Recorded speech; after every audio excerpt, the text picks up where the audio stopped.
नमस्कार, आपण पाहता हिरकणी न्यूज. हिरकणी न्यूज प्रत्येक क्षण ताज्या घडामोडी आणि महत्त्वाच्या प्रत्येक बातमीसाठी नेहमी तत्पर.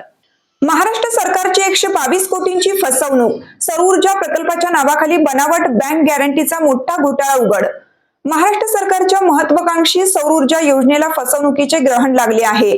शेतकऱ्यांना दिवसा वीज देण्याच्या उद्देशाने सुरू करण्यात आलेला सौर कृषी वाहिनी 2.0 योजनेत चक्क 122 कोटी रुपयांचा घोटाळा उघडकीस आला आहे. काही खासगी कंपन्यांची चक्क बनावट बँक गॅरंटी देऊन महावितरणची दिशाभूल केल्याचे समोर आले असून मुंबई पोलिसांच्या आर्थिक गुन्हे शाखेने या प्रकरणी देशभरात मोठी छापेमारी सुरू केली आहे. पाहुयात काय आहे हे संपूर्ण प्रकरण एका सविस्तर रिपोर्टमधून. महाराष्ट्र सरकारची अत्यंत महत्त्वाची मानली जाणारी मुख्यमंत्री सौर कृषी वाहिनी 2.0 योजना सध्या चर्चेत आली आहे.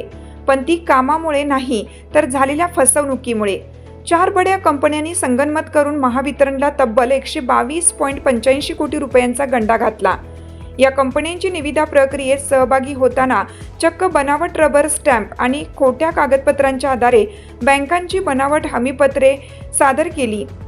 हा घोटाळा उघडकीस आला तेव्हा जेव्हा कंपन्यांनी ठराविक वेळेत आर्थिक अटी पूर्ण केल्या नाहीत.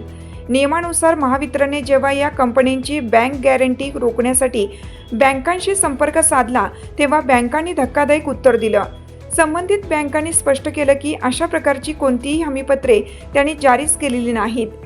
या एका खुलाशामुळे महावितरणसह संपूर्ण प्रशासनात खळबळ उडाली. या प्रकरणी मुंबईच्या निर्मलनगर पोलीस ठाण्यात 4 स्वतंत्र गुन्हे दाखल करण्यात आले आहेत. तपासाची चक्रे वेगाने फिरवत आर्थिक गुन्हे शाखेने मुंबई, ठाणे, नवी दिल्ली, इंदूर, अहमदाबाद आणि राजकोट अशा एकूण 6 शहरांमध्ये एकाच वेळी छापेमारी केली. या कारवाईत अनेक महत्त्वाचे डिजिटल पुरावे आणि कागदपत्रे जप्त करण्यात आली आहेत. आता या घोटाळ्यात केवळ कंपन्यांचे संचालक सामील आहेत की महावितरणमधील काही अधिकाऱ्यांनीही त्यांना साथ दिली याचा सखोल तपास पोलीस करीत आहेत. आपल्या हिरकणी न्यूज चॅनलला लाईक करा, शेअर करा आणि सबस्क्राईब करायला विसरू नका. आणि रहा अपडेट.